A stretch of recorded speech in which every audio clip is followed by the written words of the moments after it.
Glória a Deus. Bom, agora sim, vamos à palavra do Senhor. E sem mais delongas, eu queria que vocês abrissem em Juízes. Livro de Juízes de Israel, capítulo 16, versículo 28. Hoje vamos novamente para o Antigo Testamento. Mas sempre apontando para Cristo, sempre apontando para Jesus, porque Ele é a razão de tudo, tudo aponta para Ele, né? Jesus é o centro de tudo, não é verdade? Sim ou não, igreja? Sim, claro. Juízes 16, versículo 28. Quem trouxe Bíblia? Quem trouxe Bíblia? Bíblia de papel. Trouxe aí, levanta, quero ver. É isso. Você que não trouxe Bíblia, traga a Bíblia na próxima reunião, tá bom? Beleza? Traga a sua Bíblia. Comunica muita coisa, portar a sua Bíblia. Juízes.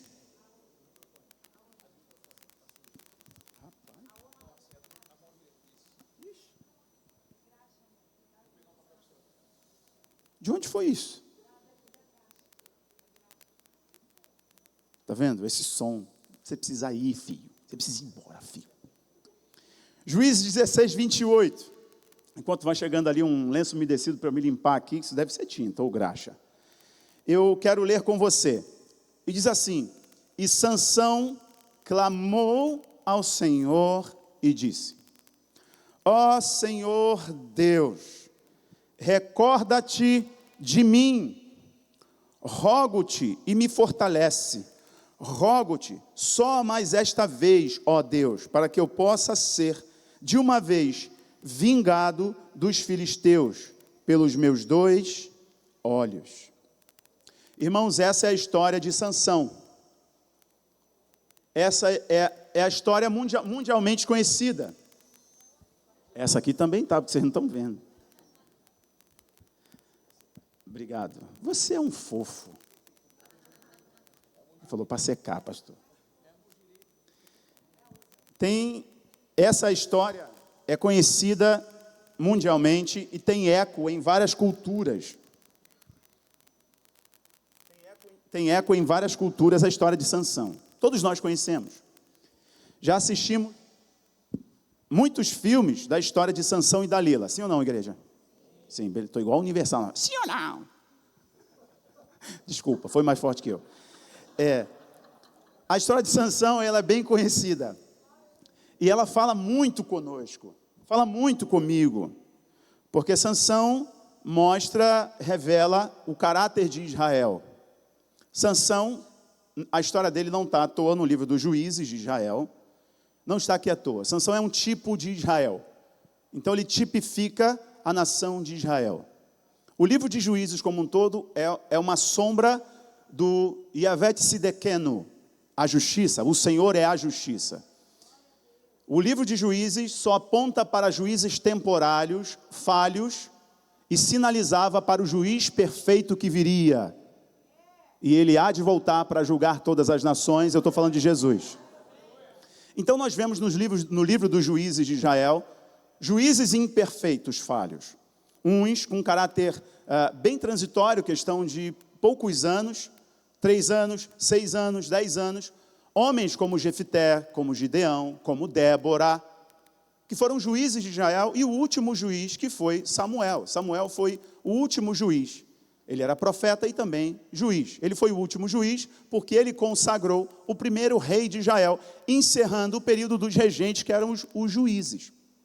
E Sansão foi um desses juízes. Então o livro de Juízes, leia o livro de Juízes, pensando que ele é uma sombra de juízes humanos, falhos, mas que em cada característica, de certo modo, apontava para o juiz perfeito que haveria de vir, que seria 100% homem, mas não pecaria, seria também 100% Deus. Nós estamos falando de Yeshua, estamos falando de Jesus.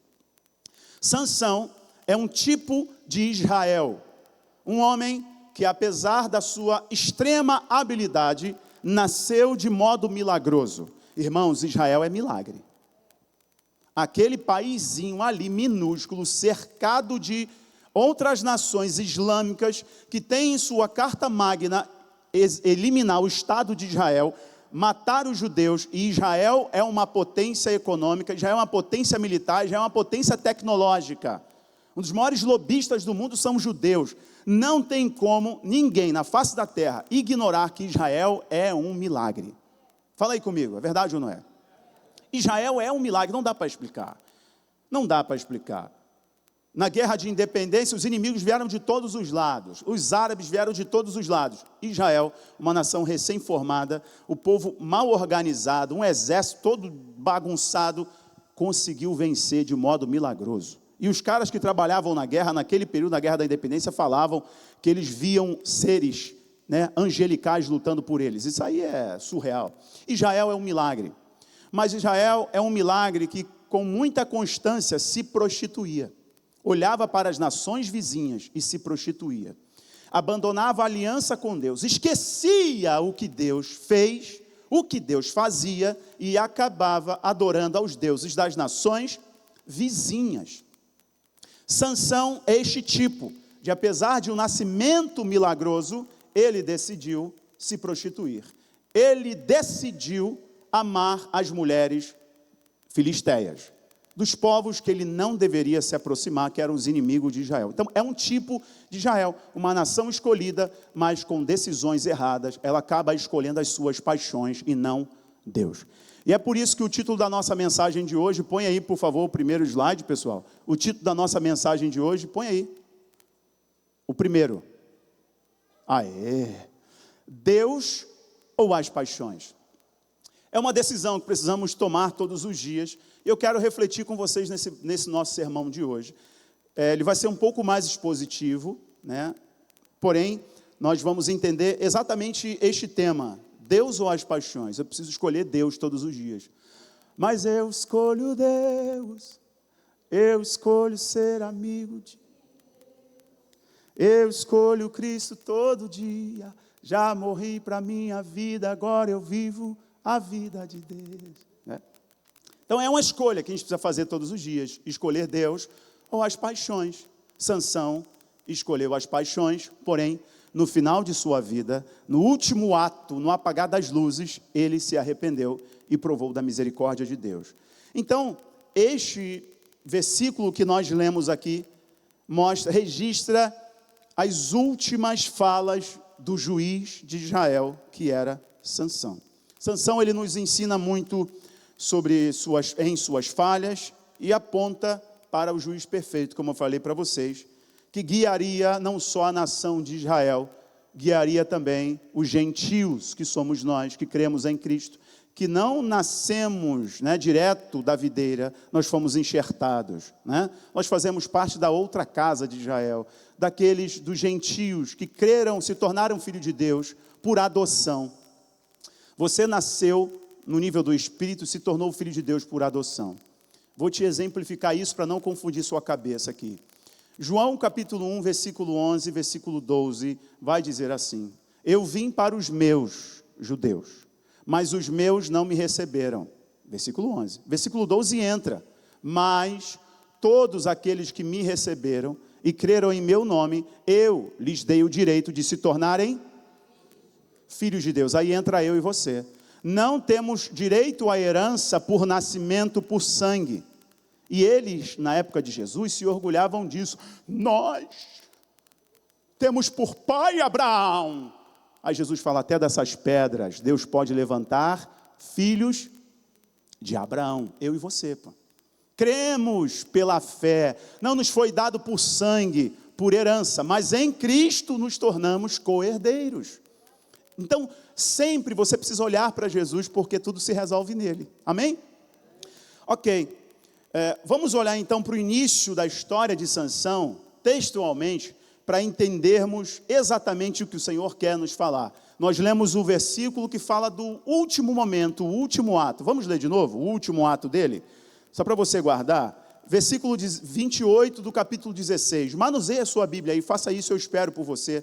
Zero problema. Juízes 16, 28. E Sansão clamou ao Senhor, está na tela. E Sansão clamou ao Senhor e disse: ó Senhor Deus, recorda-te de mim, rogo-te, e me fortalece. Outras versões: me dá a tua força. Eu te peço, eu te rogo, só mais última vez, só mais essa vez, ó Deus, para que eu possa ser de uma vez vingado dos filisteus pelos meus olhos. O que acontece aqui é que Sansão está dizendo: Senhor, eu rogo de me dar força. Aqui Sansão chegou no ponto do coração ensinável, a entender que a força não era dele, mas a força vinha do Senhor. Infelizmente, nós estamos vendo que Sansão só caiu a consciência, só caiu a ficha no final, quando deu chabu. Quando babou o negócio, aí que ele caiu a ficha. Ele se mostra humilde. Escute uma coisa, a única vez que você vai ver Sansão orando é aqui. É a receita para dar ruim. Faça tudo na tua vida sem orar. Vai dar ruim. Faça uma sociedade, entre numa sociedade sem orar. Tu vê o problema que tu vai arrumar na tua cabeça. Vai se relacionar, menina solteira, com aquele gatinho para tu ver, sem orar. Ele vai te arranhar, fia. Tudo que você for fazer na sua vida, faça debaixo de oração e o Espírito Santo vai te guiar. Não significa que você não é responsável, vai arcar com as consequências das suas escolhas. Mas os conselhos do Senhor sempre são maiores. Sempre são maiores. Sansão só ora neste versículo. Mas precisa entender por que ele só orou nesse versículo, o que aconteceu com esse cara. Vamos lá. Para isso, você precisa abrir o capítulo 13 comigo. Capítulo 13, versículo 1. E aí vai fazer sentido agora. E diz assim, em versículo 1 do capítulo 13: os israelitas pecaram uma vez mais contra Yahvé, o Senhor. E por este motivo, ele permitiu que sofressem por 40 anos sobre o domínio dos filisteus. Para aí. Então o primeiro versículo está nos apontando que a vontade de Deus é que o povo não fosse subjugado. A vontade de Deus não era que o povo sofresse. O que a Bíblia diz? Do que se queixa o homem? O homem se queixa dos seus próprios pecados. O apóstolo Paulo, escrevendo aos Romanos, ele vai dizer: o salário do pecado é mas o dom gratuito de Deus é a vida eterna, ou seja, gratuitamente. A vontade de Deus, genuína, perfeita, é que todos sejam salvos. Todos cheguem ao conhecimento de Cristo e sejam salvos. Porque todo aquele que invocar o nome do Senhor será salvo. Mas as pessoas escolhem outro caminho. E aí Deus os entrega a sua própria sorte. Porque chega uma hora que a melhor maneira, o melhor método para você ensinar uma pessoa que ela está errada, é deixá-la seguir o seu próprio caminho. E esse texto está provando isso. Israel está repetindo um ciclo por desobediência. Todas as vezes que nós não obedecemos a Deus, nós entramos em ciclos que desagradam a Deus. Aqui vocês viram a expressão: Deus os entregou sobre o domínio dos filisteus durante 40 anos. 40 anos fala sobre um ciclo. Exemplo, choveu durante o dilúvio, quanto tempo? 40 dias. Moisés ficou no monte até receber os mandamentos durante 40 dias. A partir dali, um novo ciclo para a humanidade. Jesus jejuou no deserto antes de iniciar a sua jornada, um novo ciclo durante 40 dias. Moisés viveu 3 ciclos de 40, antes de conhecer a Deus, depois que foi expulso e conduzindo Israel, 3 ciclos de 40. Isso é muito interessante, meus irmãos. Golias ficou gritando: dá-me um homem, durante 40 dias. Um ciclo subjugando, dominando Israel. Então 40 fala sobre um ciclo, ou que se rompe, ou um ciclo que se inicia. Então Deus permitiu Israel sofrer durante esses 40 anos, apesar de não ser a vontade plena de Deus. Porque Israel escolheu abandonar ao Senhor. O que é isso? Antes dessa história de Sansão, houve o reinado de Jefté e depois mais 3 juízes. E era assim, um líder se levantava, no caso Jefté, numa história de muitos altos e baixos, que eu falei para os homens do Forge aqui.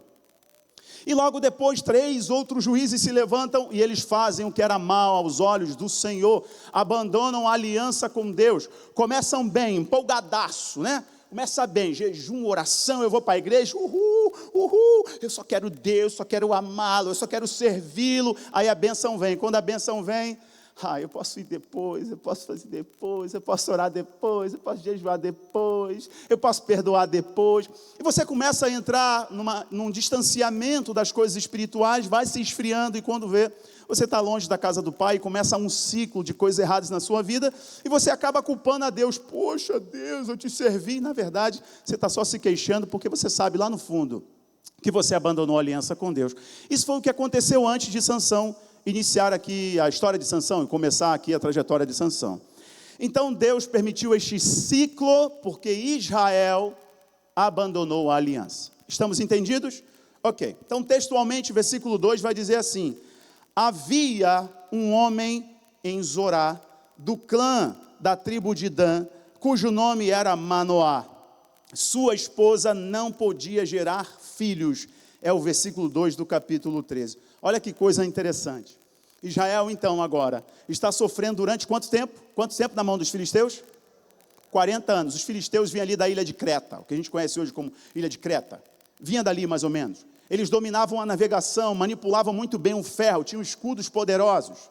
Eles eram habilidosos na arte da guerra, e por isso que subjugavam várias nações.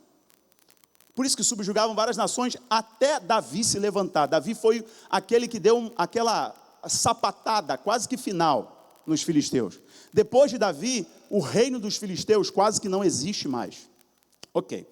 E aí, olha que interessante, os filisteus eram muito habilidosos na guerra e por isso que dominavam Israel.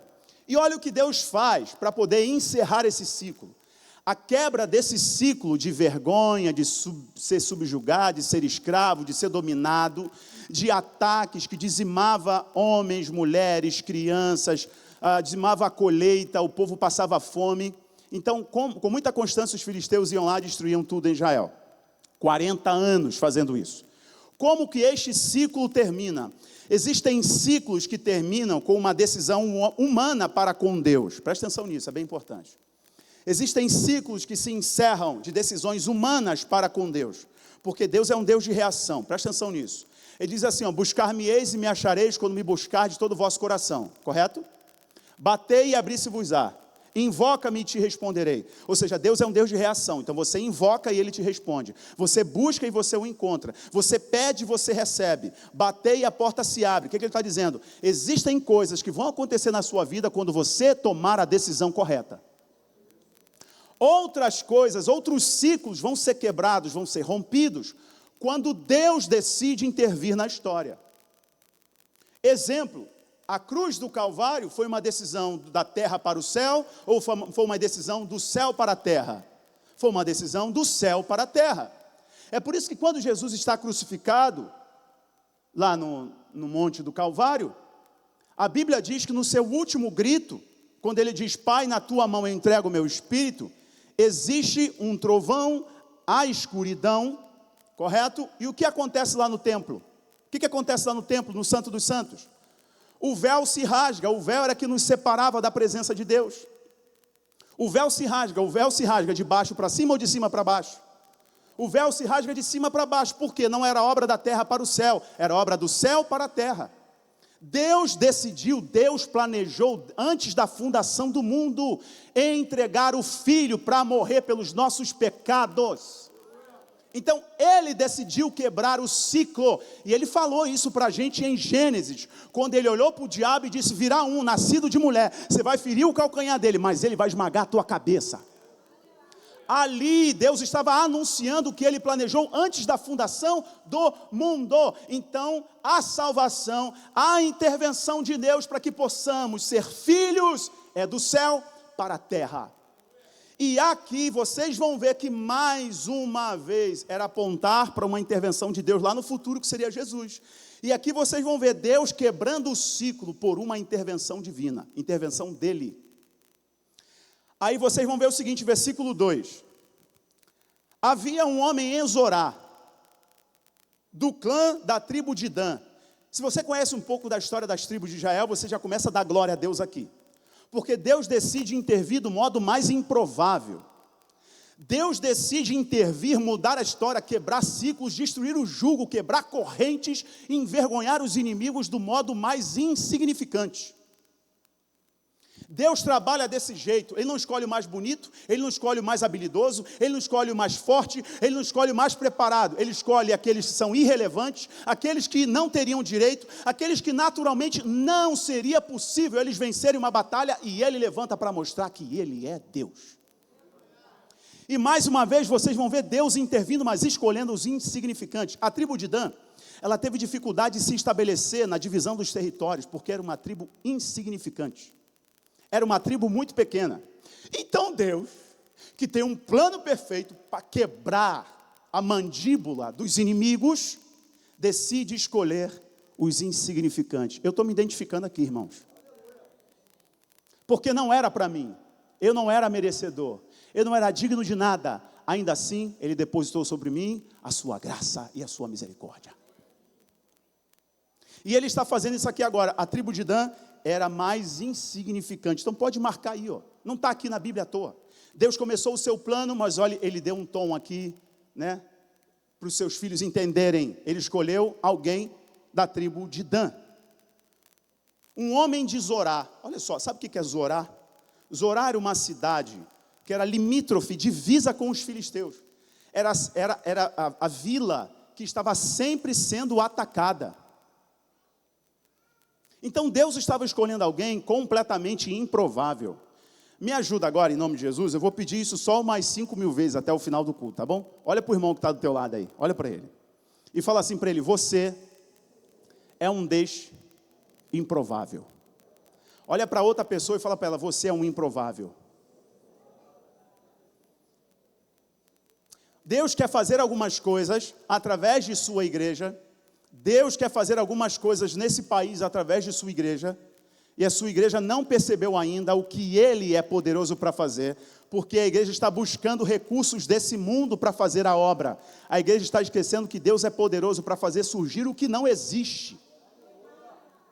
Que Ele chama a existência as coisas que não existem como se já fossem. Esse é o nosso Deus. Então Ele decide escolher um homem de uma tribo improvável, de uma região improvável, de uma cidade improvável. Só que vem mais um detalhe agora. 1 Coríntios, capítulo 27, versículo 29. Vamos ler aqui 1 Coríntios, capítulo 27, versículo 29. Abre aí na sua Bíblia. Se você quiser olhar no telão, diz assim, ó. Os improváveis vão dar um glória a Deus com essa palavra. Olha só.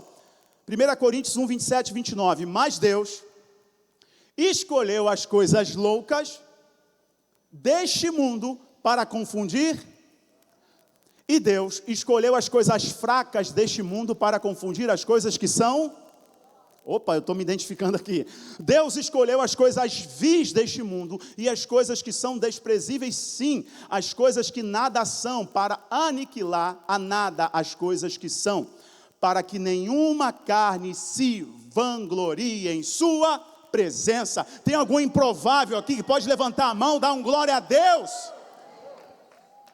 Deus escolheu os improváveis.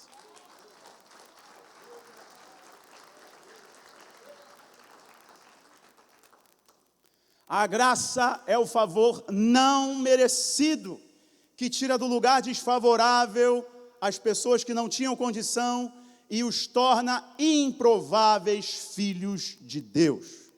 Era improvável, não era para você estar ali, mas Ele te escolheu. Olha agora o que é interessante, o nome do pai de Sansão. Havia um homem em Zorá, do clã da tribo de Dan, cujo nome era Manoá. Não está aqui à toa. Sabe o que significa Manoá? Manoá significa aquele que dá frutos. Olha a contraditoriedade. O pai e a mãe, no caso a mãe especificamente, e sempre na Bíblia vai apontar para a mulher. Quando o casal não pode ter filho, vai dizer, e a mulher era estéril. Vocês vão ver isso com muita frequência. E aqui, do mesmo modo, mas eu vou falar o casal, eles eram estéreis. Eles não tinham filhos. Eles não podiam gerar. Olha aqui, mais um improvável. Deus decide escolher uma tribo insignificante, uma região pobre, simples, que não ia dar em nada naturalmente, uma tribo irrelevante, e mais, o nome desse cara é aquele que dá frutos, mas ele era estéril. William, guarda isso no teu coração. todas as vezes que o Senhor se apresentar a você e te der uma palavra que tem a ver com o seu futuro, essa palavra vai confrontar a realidade que você está vivendo. A palavra profética, ela sempre confronta a sua realidade. O Senhor se encontra com ele, e ali vocês vão ver o anjo do Senhor. É uma manifestação de Jesus no Antigo Testamento, uma teofania. O anjo do Senhor aparece para a mulher de Manoá. Manoá significa frutífero, e ele não tem filhos. Como assim? Meu nome significa eu vou ser frutífero, mas eu sou estéril, eu não tenho filhos, não vou dar geração, eu sou pobre. E Deus chega, se apresenta a essa família e vai colocar um libertador na mão deles. O interessante é isso. Quando nós recebemos do Senhor uma palavra, essa palavra, ela é contra a nossa realidade. Não tem nada a ver com o que você está vivendo. Vou exemplificar, vou colocar na prática para você. A Bíblia diz, segundo a palavra de Josué, eu e a minha casa. Mas será que hoje a sua casa está servindo ao Senhor? Não, esta é a palavra que anuncia o que o Senhor vai fazer. A palavra profética, ela é diferente da sua realidade. Você foi no médico, fez o exame, o médico disse, olha, você está com câncer. Você sai dali com a palavra do médico ou com a palavra profética, que você está curado, que você está restaurado. A palavra profética, quando você recebe do Senhor, ela é diferente da sua realidade. Deixa eu te dizer uma coisa, apesar da sua realidade, se apegue à palavra profética. Então o pai de Sansão tinha sobre o seu nome a realidade que ele seria próspero, frutífero, apesar da realidade. Comece a glorificar e a servir ao Senhor pelo que ele vai fazer ainda. Irmãos, pegar o tamborim e tocar, louvar ao Senhor depois que você atravessou o mar é fácil, o mar está fechado, está tempestuoso, o faraó está vindo, pode pegar o tamborim e começar a cantar, só o Senhor é Deus. Por quê? Você sabe que Ele vai fazer. Você só não viu ainda, mas você já tem uma palavra. A coisa mais poderosa, Rafa, é quando alguém caminha sabendo que está debaixo de uma palavra. Eu acho que eu vim nessa manhã para entregar isso aqui para uma pessoa que seja, não importa. Talvez você esteja passando os dias mais difíceis da sua vida. Porém, você tem algo sobre os seus ombros. Você traz algo muito especial. Você está debaixo de uma palavra. O que vemos e o que não vemos foram criados pela palavra da boca de Deus. Então, se Deus, Rejane, disse algo ao teu respeito, fique tranquila, fique tranquilo, porque para Ele já aconteceu. A melhor coisa é você lidar com pessoas que estão debaixo de uma palavra. Vai tudo bem? Vai tudo bem, apesar da realidade. Ele continua sendo Deus, Ele continua me guiando e a palavra dEle não mudou. Essa semana eu dei um gabinete para um casal aqui na igreja, passando uma guerra muito grande, eles chorando. Eu peguei na mão deles e disse, olha para mim, fui moço, hoje sou velho, mas eu nunca vi um justo mendigar o pão, nem sua descendência perecer. Isso é uma profecia, isso é uma palavra de ordem liberada sobre os filhos de Deus. Nós nunca veremos o justo perecer, nem sua descendência mendigar o pão. Ou seja, a realidade está difícil, mas a palavra é maior que a realidade. Eu não sei vocês, mas eu acredito num Deus que muda a realidade a qualquer momento. Então, diante da realidade, eu prefiro ficar com a palavra. Fique com a palavra. Ei mãe, fique com a palavra. Ei pai, fique com a palavra. Será que tem alguém com fé para receber isso aqui nessa manhã ou não?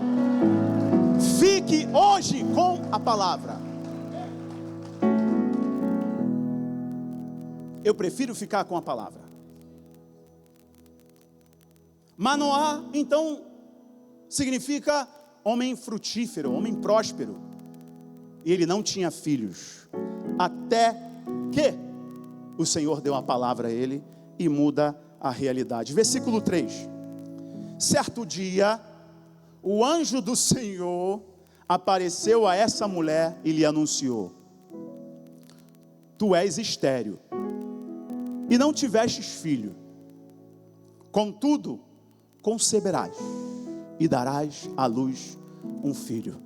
Portanto, de agora em diante, tome cuidado. Aqui, olha para mim. Ela recebeu a palavra. Da palavra para trás era esterilidade, um clã insignificante, uma tribo insignificante, uma vida que não ia dar em nada. Da palavra para trás. Da palavra para frente, o anjo do Senhor, ele diz: tome cuidado, você vai ser mãe, mas tome cuidado. O que é isso? Guarde a palavra que você recebeu. Eu não tenho dificuldades enquanto pastor de pregar a mesma mensagem todos os domingos para lugares altos. Ficarei extremamente triste pregar a mesma mensagem para as mesmas pessoas que não guardam a palavra que ouviu todos os dias. O Senhor mesmo disse, advertindo os judeus: se hoje ouvir a voz do Senhor, não endureça o seu coração, como os hebreus fizeram ao sair do Egito, morrendo no deserto, porque endureceram o coração. Quantas pessoas não guardam a palavra do Senhor? O que o salmista diz? Guardei a tua palavra no meu coração, para não pecar contra ti. Guarde a palavra. Eu não sei se você tem um hábito de anotar as palavras que você recebe da parte do Senhor. Eu não sei se você tem. Vou te contar uma palavra que eu recebi. Eu era um mocinho ainda, um garoto, lá de Belford Roxo, só tinha cabeça e joelho, lá em Belford Roxo. Ministrava numa igrejinha pequenininha, Rafa, bem pequenininha, daquela do relampeia e sapateia, e cospe fogo. Eu tocava bateria e cantava. Não tinha baterista na igreja, só tinha o Eric, meu amigo até hoje, tocava teclado, né? Aquele tecladinho perereca do brejo. Sabe aquele Cássio Sandy Júnior? Era aquele. Cássio Sandy Júnior. E eu lá na bateria. A bateria chamava Sonlight. Aquilo dali era parecia chapa de pulmão, que você bate, plá, plá. Mas eu lustrava aquela bateria de um jeito e botava lá todo domingo, ele no teclado e eu. Coitado dos irmãos. Os irmãos tinham ouvido muito ungido, muito abençoado. Mas eu lembro de uma palavra que eu recebi e eu guardei aquela palavra. Um dia uma irmã chegou para mim e me disse: eu vejo um estádio. É um estádio de futebol. E você, irmão Rafael, está com o microfone na mão. O estádio está lotado. Eu vejo muitas vidas aceitando a Jesus. Muitas e muitas e muitas e muitas. Aí, irmãos, toda vez que eu ia num estádio de futebol cantar, na época do toque no altar, eu lembrava da palavra. Eu vejo um estádio, e você cantando, e muitas vidas aceitando a Jesus. Mas você acha que nos momentos difíceis eu não tive que recorrer à palavra que eu recebi?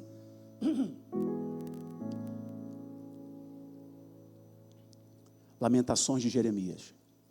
Quero trazer à memória o que pode me dar esperança. Guarde a palavra. Porque às vezes, nos momentos difíceis da vida, tudo o que você vai ter é somente a palavra.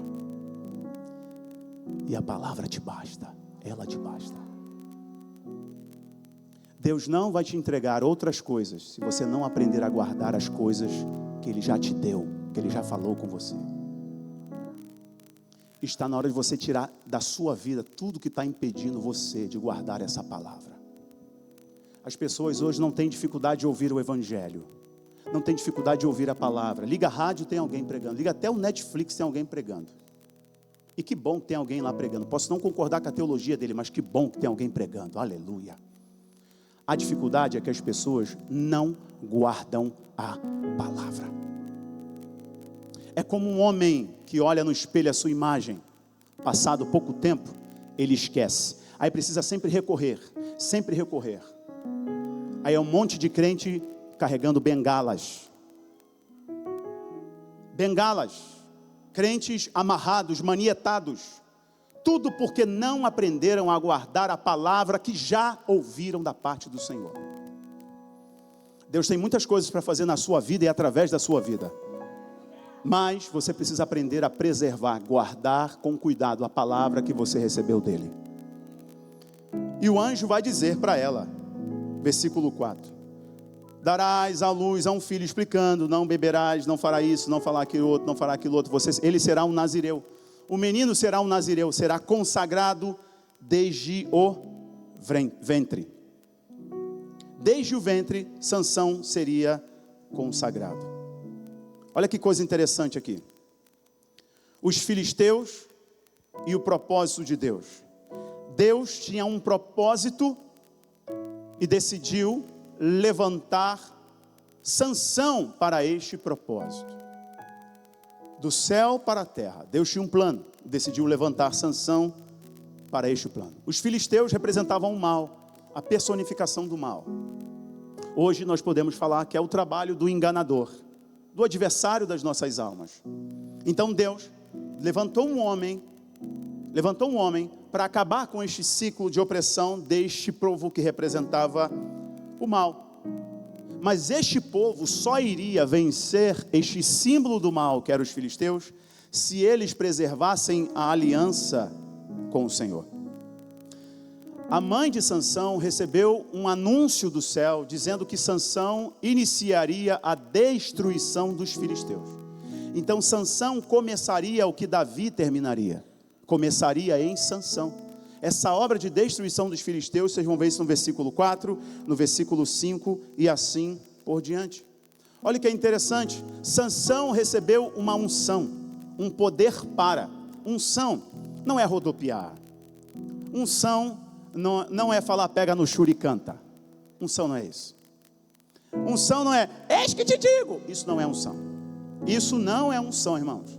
A unção é dada para amplificar aquilo que o Senhor colocou na sua vida e você fazer a obra do Senhor com poder. Quer ver, Jesus quando ele entra na sinagoga em Nazaré, ele vai abrir o rolo da escritura no profeta Isaías. Ele vai ler o texto de Isaías. E o que ele diz?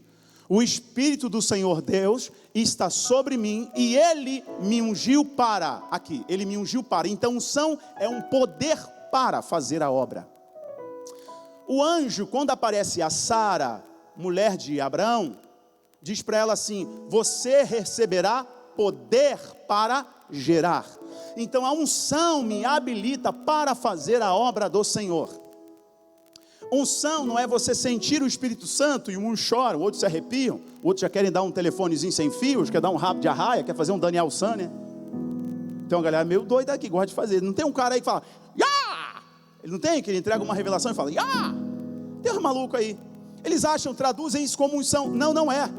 Unção é uma capacitação no nível do Espírito, algo dado por Deus, para você glorificar o nome do Senhor, para você fazer a obra do Senhor. A unção é o resultado de um encontro sobrenatural com Deus. E existem pessoas tão ungidas que você sequer ouviu a voz delas aqui no meio da igreja, mas são cheias da unção, fazem a obra de Deus, visitando hospitais, curando os enfermos, orando por pessoas que você nem sabe, são pessoas ungidas. Conversa com ela que você vai ver que ela é ungida. Ela transparece Jesus, ela fala que lembra Jesus, ela tem misericórdia como Jesus teve, ela tem amor como Jesus teve. Isso é unção, irmãos, ser mais parecido com Jesus. Então olha para essa pessoa ungida que está do teu lado, de olhos azuis, e fala assim, você está cheio da unção? Pergunta para ele, você está cheio da unção? Mas olha para mim, o interessante é que nós vivemos uma onda pentecostal no Brasil, que todo mundo buscava a unção, todo mundo queria a unção, todo mundo queria essa sensação, esse arrepio. Irmãos, nós não somos chamados a sentir, nós somos chamados a crer. E às vezes crer requer não sentir nada e continuar crendo. Não ver nada, mas continuar crendo. Eu não sou chamado enquanto pastor pregar para te emocionar, para tocar a sua alma. Quem faz isso é o Espírito Santo. Ele fala ao teu coração, eu falo à sua mente. Porque só falando a sua mente você anota, pensa, isso eu não entendi. E essa daí eu tenho que anotar aqui. E essa eu tenho que ler em casa. É isso que eu quero. Eu quero que você saia daqui questionando, olhando, pegando a Bíblia. Precisa anotar isso aqui. Isso é o trabalho do pastor. Quem te transforma? Quem fala ao teu coração. Romanos capítulo 12. Paulo escrevendo vai dizer, não vos conformeis com este mundo, mas renovai-vos pela transformação da vossa. Quem te transforma? O Espírito Santo. Quem tem que falar? O pregador fala, e lá no teu coração, quem vai soprando? O Espírito Santo, Espírito Santo, Espírito Santo, Espírito Santo, quando você guarda a palavra. Mas unção, ela não te sustenta, ela te promove. A unção potencializa o dom que você recebeu, o chamado que você teve, mas você só permanecerá na presença do Senhor, tendo um encontro genuíno com Ele. Sansão é o exemplo de alguém ungido, mas que nunca teve um encontro genuíno com o Senhor. Aqui está a prova de que muitas pessoas podem falar em nome do Senhor, podem orar, podem fazer milagres, e no final, vocês perceberem que ela está completamente longe da presença do Senhor. Irmãos, eu já vi um monte, viu? Um monte. Fala bem. Tem um poder de encantamento com as palavras. É um somebody love com o microfone na mão. Mas quando tu senta com ele no gabinete, tome a xingar palavrão. Quando tu senta na mesa, fala assim, rapaz, que besteira que eu fiz, sentar aqui nessa mesa. Eu estou falando para vocês que eu já sentei em muitas mesas. Eu não estou falando que eu sou santo, só estou identificando para vocês que é muito fácil você ver alguém que já teve unção, mas decidiu não ter mais encontros com Cristo. E quando ele decide não ter mais encontro com Cristo, ele não se sustenta mais. Sansão recebeu a unção, mas Sansão nunca teve um encontro com Deus. Fala assim comigo, a unção pode promover, mas só a santidade me sustenta.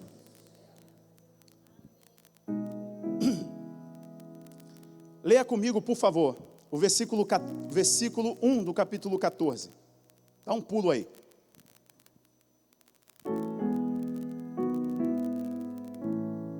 Juízes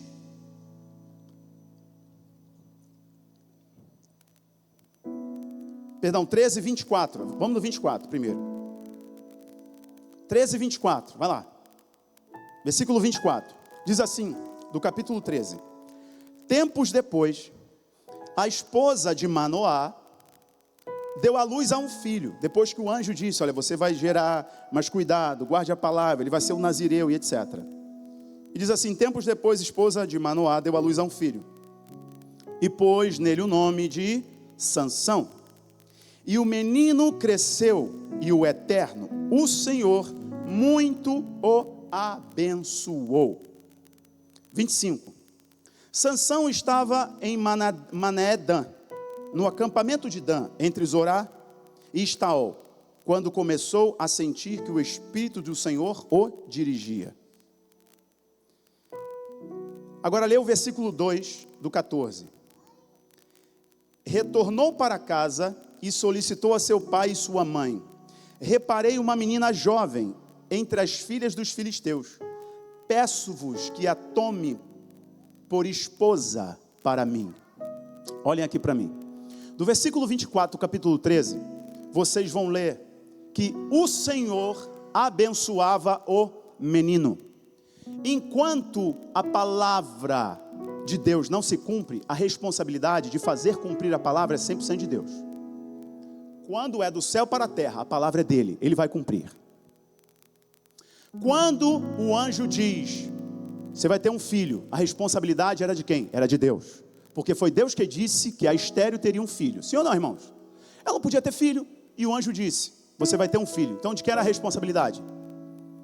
De Deus, do anjo que disse. Ok, então 100% responsabilidade de Deus.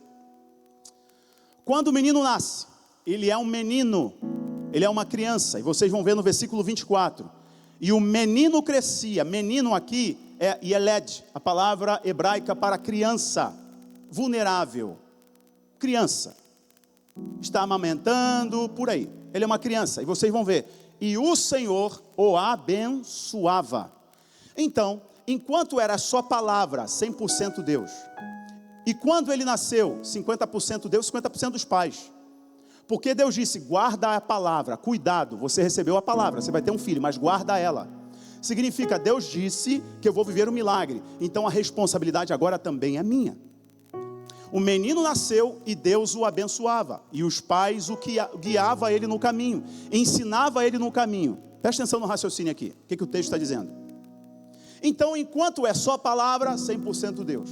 Enquanto o menino nasce, o Senhor abençoava e os pais criavam o menino no caminho. Criavam Sansão no caminho. Mas o versículo 2 do capítulo 14, Sansão não é mais um menino. Aqui ele está tomando suas próprias decisões e fazendo as suas próprias escolhas. Então, enquanto está no governo de Deus, Deus tem autoridade, Deus tem poder, ele vai fazer. Enquanto é trabalho de Deus e trabalho dos pais, aqui os pais trabalham junto com o Senhor. É igual você criando o seu filho. É um trabalho do Espírito Santo e é o seu trabalho. Aqui, ó, facilitando o trabalho de Deus. Pai e mãe, facilite aí, em nome de Jesus. Você facilita. Para o teu filho ser guiado no caminho. Teu filho ser guiado no caminho, você precisa estar nele. E aí você ajuda, você vai cooperando, 50-50. Ok, beleza. Agora, o versículo 2 do capítulo 14 vai dizer assim: Sansão retorna para casa. Aqui não é mais Sansão menino, é Sansão homem. Porque o primeiro ato público de Sansão, após ser um menino, não é ter um encontro com Deus. Não é andar no caminho dos pais. Não é guardar o que os pais ensinavam. O primeiro passo, o primeiro ato de Sansão é desejar uma mulher que ele não poderia desejar. É desejar a mulher dos filisteus. E era proibido, o livro de Deuteronômio proíbe o casamento dos hebreus com outros povos. Vocês vão ver no versículo 4 que o Espírito de Deus impulsionava Sansão para isso. Não quer dizer que era Deus que tentava Sansão para ele pecar. O livro de Tiago vai dizer: pois Deus não tenta ninguém.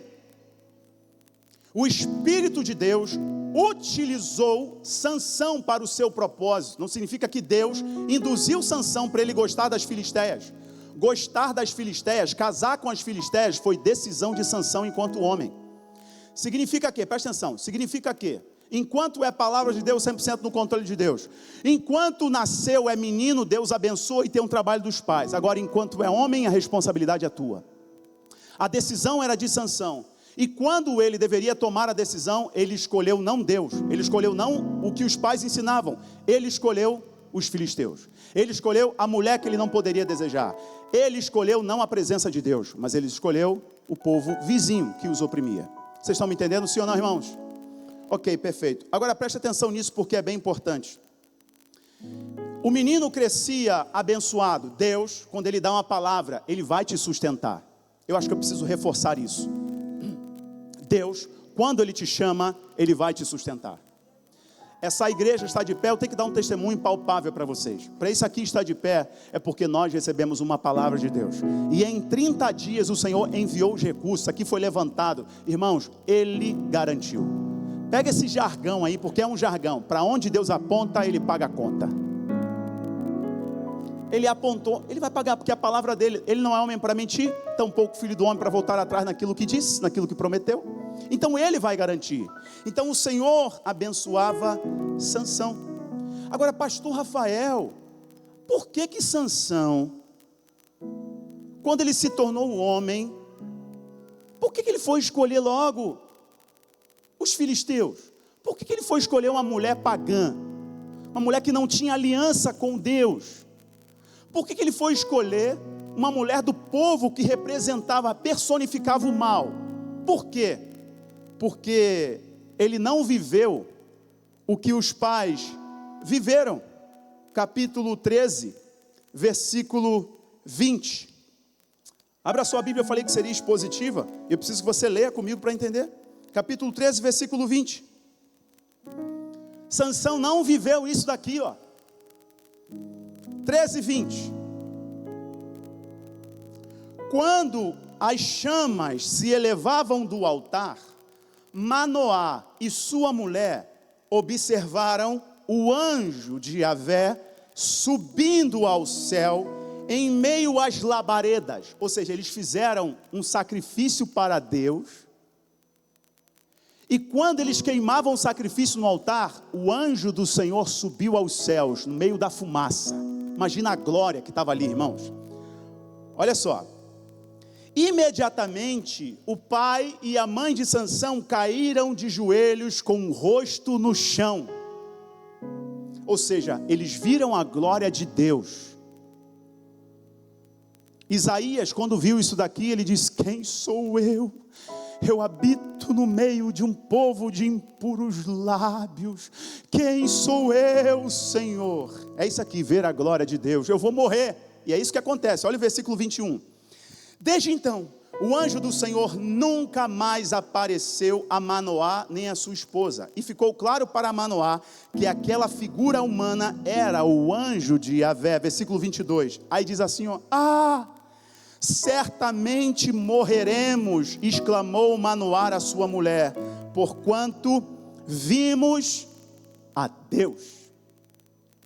A minha pergunta foi: por que Sansão, no seu primeiro ato enquanto adulto, foi não escolher Deus, mas escolher o povo pagão?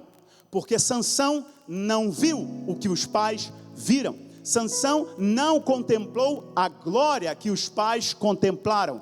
Se você não contemplar a beleza de Deus, que é Jesus, se você não se render a Jesus, se você não entregar a sua vida a Ele, você vai continuar fazendo escolhas que vão te levar à morte. Sansão nunca escolheu ter um encontro poderoso e genuíno com o Senhor, porque ele poderia escolher, porque o Senhor o ungiu para liderar a Israel. Os pais, quando contemplaram a glória de Deus, disseram: nós vamos morrer, porque nós contemplamos a Deus, a glória de Deus, a presença de Deus. Irmãos, o segredo não é muito mistério não. A receita do bolo é olhar para Jesus, é depender de Deus, é buscar a Deus, é servir a Deus com integridade, meu irmão. Eu te pergunto, há quanto tempo você não ora? Há quanto tempo você não jejua? Há quanto tempo você não coloca Deus como sua prioridade? Há quanto tempo o Espírito Santo está chamando você ao arrependimento?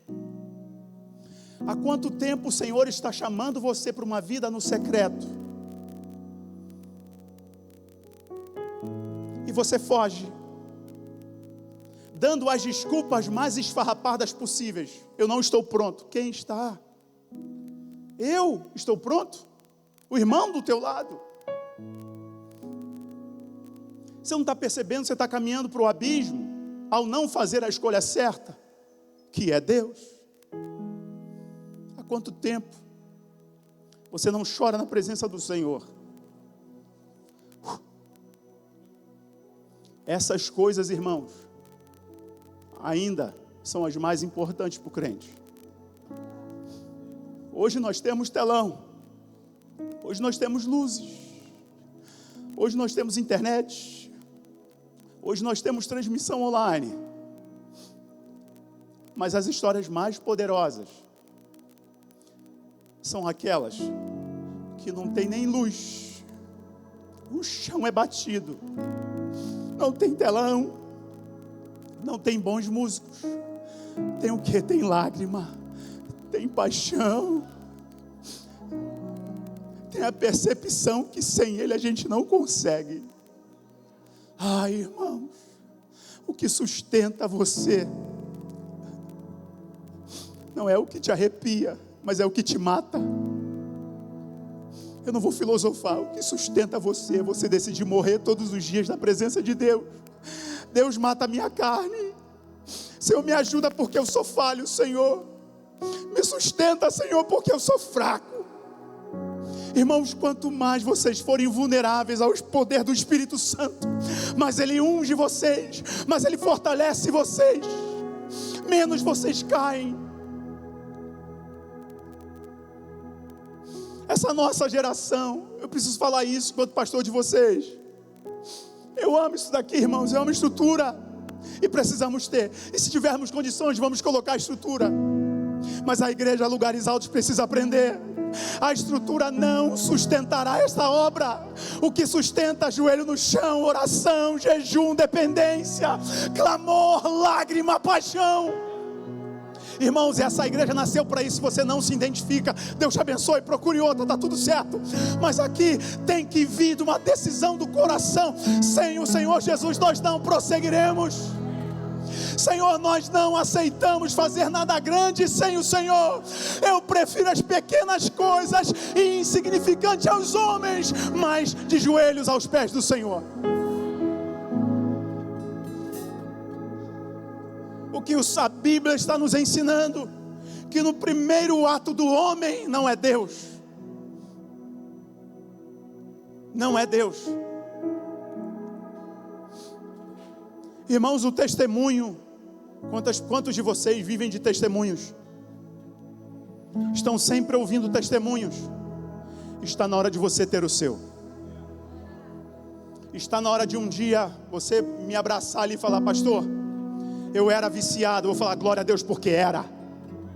Pastor, eu era um prostituto. Que bom que era, porque agora você não é mais, é filho. Pastor, eu era depressivo. Era, que bom que era. O verbo está no tempo certo, passado. Pois se o Filho do Homem vos libertar, verdadeiramente sereis livres. O testemunho dos outros pode até te fortalecer, mas só um encontro te fortalece e te sustenta. Só um encontro com a glória de Deus te sustenta. Quantas pessoas, eu vou encerrar agora em nome de Jesus, quantas pessoas deveriam ser uma bomba ministerialmente? Eu vou dizer o que Deus mandou dizer agora. Está na hora de você parar de ser um esquentador de cadeira. Está na hora de você parar de ser um crente rotativo. Cada ano em uma igreja. Chega. Está na hora de você ter um encontro poderoso e genuíno com Cristo. Essa é uma decisão do homem. Não é coisa de menino. Menino ainda quer arrepio, ainda quer leitinho, alimento leve. Decisão do homem. Não posso mais viver sem Ele. Vamos caminhar para o encerramento agora, 5 minutos literalmente. É o encerramento. Sobre o perigo das paixões, capítulo 16, versículos 4 e 5, e a gente encerra a história de Sansão. Versículo 16, capítulo 16, versículo 4 e versículo 5, vai dizer assim: por Sansão não ter escolhido a Deus, mas ele escolheu suas paixões. Vai dizer assim o versículo 4: passados esses acontecimentos, Sansão se apaixonou por uma mulher do vale de Soreque, chamada Dalila. Então os governadores dos filisteus foram procurá-la e lhe propuseram: seduze Sansão e descobre de onde vem a sua força extraordinária, e com que meio poderíamos dominá-lo e amarrá-lo, para então subjugarmos. Cada um de nós te dará 13 quilos de prata. Dalila, ela ouviu como podemos amarrá-lo e subjugá-lo. Veja o que Dalila diz para Sansão. Ela diz assim: como que eu posso te amarrar e acabar com a sua força? Irmãos, o diabo não mente para você não, viu? Você sabe que o contrato errado pode te botar uma algema na tua mão. Nesse aspecto o diabo não mentiu não. Tem uns crentes aí fazendo um negócio que até o diabo fica assustado. Assim, não fui eu que fiz isso aí não, foi ele que escolheu. Está botando culpa em mim, mas foi ele. Dalila não mentiu para Sansão em nenhum momento. Ela falou: como que eu posso te amarrar e acabar com a sua força? Dalila recebeu 13 quilos de prata. Interessante. A prata significa a corrupção do coração do homem. Prata significa que o teu coração é enganoso, teu coração é corrupto. José foi vendido pelos irmãos por 20 moedas de prata. Jesus foi vendido por Judas por 30 moedas de prata. Sansão foi traído por 15 quilos de prata. Cuidado com o amor que pode ser precificável. Cuidado com quem se aproxima de você, mas essa aproximação sempre tem a busca de uma vantagem. E se é, eu estou contigo, mas até a oportunidade para te vender. Cuidado com aqueles que se aproximam, cujo amor tem preço. Se o amor tem preço, está aí para negócio, fuja desses. Prefira aqueles que não têm nada para te oferecer, a não ser a sinceridade e o amor verdadeiro. E nisso, procure o amor da tua esposa, o amor do teu marido, e o amor dos teus filhos, o amor dos teus pais, o amor do Senhor.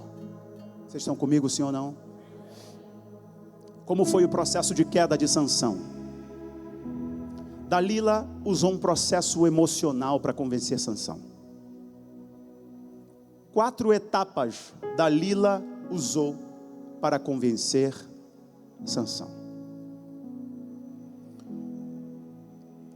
Versículo 15 do capítulo 16. Versículo 15.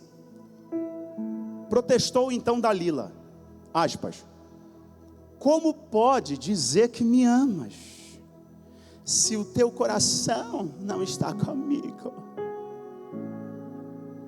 3 vezes me fizeste de tola, e não me fizeste saber a verdade. Onde está a tua grande força? No processo de convencimento, Dalila usou a primeira etapa, que é manipulação emocional. E como as meninas virgens caem nessa balela: você não me ama, porque você, se me amasse de verdade, você ia permitir que eu seja o seu primeiro homem. E a menina vai e se entrega a um crápula, que só quer arrancar a virgindade dela e depois desaparecer. O que ele faz? Ele imputa culpa na pessoa, para que a pessoa se sinta culpada. A pessoa se sinta culpada e começa a ceder. Dalila é uma personificação de Jezabel, esse símbolo da manipulação emocional e espiritual. Dalila chama Sansão para o amor cego. Irmão, fuja de amor cego. Fuja de amor cego. Tem alguém solteiro aí? Tem alguém solteiro? Tem alguém solteira? Não precisa nem levantar a mão. Fuja do amor cego. Olha se ela grita com a mãe. Se ela grita com a mãe, ô camarada, ela vai gritar contigo. Veja, se ele grita com os pais, ei menina, ele vai gritar contigo. Veja se ele gosta de acordar cedo. Olha Deus me usando aqui para as solteiras. Aleluia. Veja se ele gosta de acordar cedo e trabalhar, porque homem tem que gostar de trabalhar. Homem nasceu com uma missão. A missão do homem: uma mulher para amar, uma terra para conquistar e um gigante para derrubar. O homem todo dia levanta com isso: uma terra para conquistar, eu tenho que progredir, eu tenho que crescer.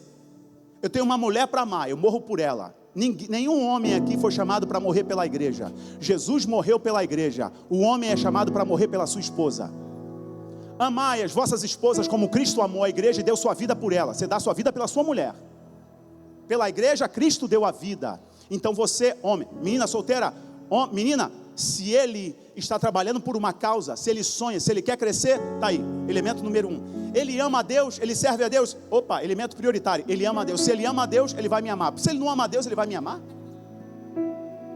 Deus deu a vida para ele. Ele não honra a Deus, ele vai me honrar? Eu estou falando para mulheres cristãs. Eu não estou falando para gente do mundo, para mulheres cristãs. Essa é a nossa prioridade. Veja os sinais. Perceba os sinais para você não cair numa armadilha. O que Dalila convida Sansão para o primeiro passo é para um amor cego, uma confiança cega. O segundo passo para quebrar a resistência é o desgaste progressivo. Ela começa a exigir de Sansão uma confiança exagerada. Sansão começa a perder o limite. E ele fica brincando: não, se você amarrar minhas tranças num tear, e aí eu vou perder minhas forças. Não aconteceu nada. Aí, peguei o bobo na casca do ovo. Não, se você fizer não sei o que, fizer mais não sei o que lá, você vai ver que eu vou ficar fraco. Ela vai e faz, não acontece nada. Peguei o bobo na casca do ovo. Quantos de nós estamos assim? Está o inimigo ali, procurando uma brecha, e a gente está flertando com o diabo. A gente está flertando. Deixa eu falar para os homens aqui, lá no seu trabalho. Ela vem com a saia envelopada a vácuo. O perfume caro, tu sabe que é caro. com aquela boca, que ela fez harmonização, demonização facial, vai passar na tua frente, vai botar um bombom na tua mesa. Eu estou brincando, mas Deus está falando contigo, tá? Está botando um bombom na tua mesa. Oi, gato. Não vai fazer só um dia, não, porque o diabo é insistente. A Bíblia diz que ele anda ao nosso derredor procurando quem possa tragar. Ele vai insistir.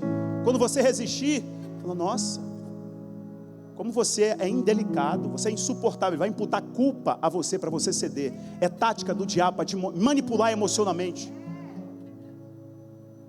Você acha o quê? Que você chegar assim e ficar orando, você se acha mais espiritual do que todo mundo? Está tentando imputar culpa a você, porque você é uma pessoa de oração. Sim, eu sou uma pessoa de oração. E se você acha que eu sou mais espiritual do que todo mundo, aí o problema é seu, não é meu. Eu vou orar, eu vou buscar a Deus. Irmão, todo mundo sabe qual é a sua fraqueza, onde está a sua concupiscência. Você sabe muito bem que se você sentar em algumas mesas, naqueles contratos, se você bobear, você vai cair. E o diabo sabe, e ele vai tentar você naquela área. Então está na hora, de uma vez por todas, de você ter um encontro com o Senhor e aprender a fugir das tentações. Dalila faz com que Sansão caia nisso. Ele fica com um excesso de confiança. O que é isso, pastor? Sabe o que é o excesso de confiança? Eu já vi vários homens assim. Deu ruim para ele, pô. Para mim não dá ruim não. Eu sei sair na hora certa.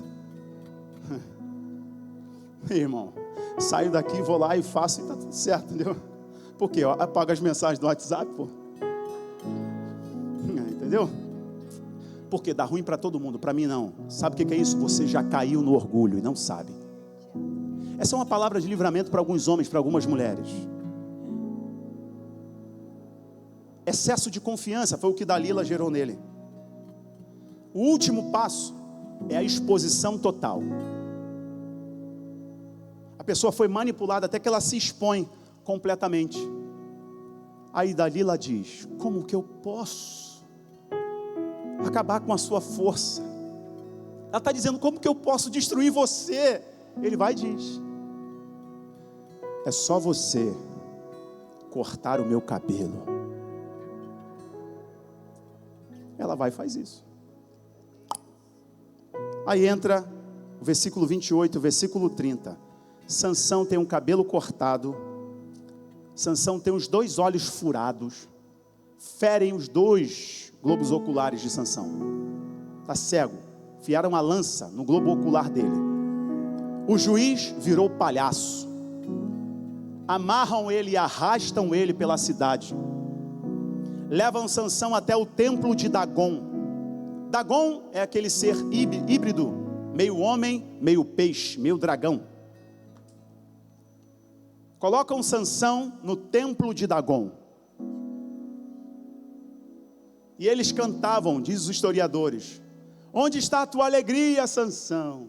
Onde está a tua força, Sansão? Onde está o teu Deus, Sansão? Sansão então pede para que o moço da guarda dos filisteus coloque ele entre as 2 pilastras que sustentavam o templo de Dagon. Naquele templo, para a vitória dos filisteus, porque tudo que o diabo quer é tentar envergonhar o nome do Senhor. Então quando ele envergonha você, é o nome do Senhor que está em jogo. Ele vai falar assim: está vendo aí, ó? Está vendo? Você levantou ele, levantou ela, ungiu ele, ungiu ela. Olha o que ele fez aí com o teu nome. É isso que o diabo quer, porque ele é o nosso acusador diante de Deus. Aí Sansão pede o seguinte: ó, eu estou cego, eu estou sem força, mas me coloca entre as 2 pilastras do templo de Dagon. Tinha ali mais de 3.000 pessoas. E Sansão ali. Aí vem a solução para aqueles que nunca tiveram um encontro com o Senhor por decisão. Ainda assim haverá uma oportunidade. Versículo 28 e ao versículo 30 do capítulo 16 vai dizer assim: em um certo momento, Sansão ergue um clamor ao Senhor e diz: ó soberano e eterno Deus, eu te invoco e suplico, dá-me forças só mais essa vez. Por favor, não espere tudo se acabar para se lembrar do Senhor. Se volte para Ele antes, dedique-se a Ele antes, envolva-se com Ele antes, ame antes, perdoe antes. Converse com a sua esposa antes de acabar o casamento. Converse com teu paizinho que te maltratou tanto e você nunca mais falou com ele. Já já ele morre e você vai conviver com esse peso na consciência. Não é sobre estar certo ou estar errado, mas é sobre quem tem o poder de liberar perdão. Vai lá, visita ele, pede perdão mesmo estando certo. Resolva antes. Não espere tudo se acabar para lembrar-se do Senhor. Essa é a única vez que Sansão ora, gente. Como que um juiz se sustenta sem manusear a lei de Deus? Impossível. Vai virar eu ia falar uma bobeira sobre o STF, mas vou deixar para lá.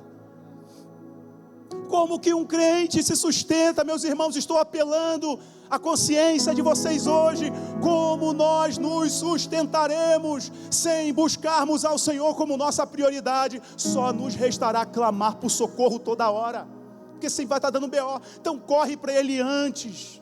Deixa Ele ajustar o teu casamento antes. Deixa Ele ajudar você a melhorar o relacionamento com os teus filhos antes, porque quando eles virarem adultos, eles não vão querer olhar na sua cara. E o Senhor pode te ajudar. Ele é teu Pai, Ele te ama. Amém, igreja? Olha o que Sansão faz. 3 coisas. Primeira, ele volta a ser humilde. Porque toda pessoa que clama, ela reconhece, não tem mais solução em ninguém, a não ser em ti. 2, ele reconhece que Deus era a fonte dele.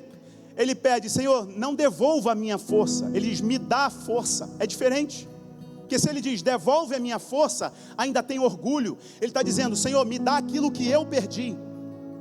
Ele ora dizendo: me dá a tua força, humildade, reconhecendo que o Senhor é a fonte dele. O salmista vai dizer assim: tanto os cantores quanto os tocadores de instrumentos dirão: todas as minhas fontes estão em ti. Por último, Sansão percebe que ainda havia esperança, porque ele ainda tinha chance de clamar. Ainda há esperança, porque ainda há chance de clamar. Sansão nos ensina muito sobre o que não fazer e o que fazer. Sansão nos ensina muito sobre o plano do céu para a terra e a decisão da terra em direção ao plano do céu. Deus vai cumprir o seu plano. As nuances da história, os contornos da história aconteceram devido às decisões de Sansão, porque Deus ia fazer, Deus ia agir com poder e acabar com o ciclo de dominação dos filisteus. Mas toda essa dor foi pelas decisões de Sansão.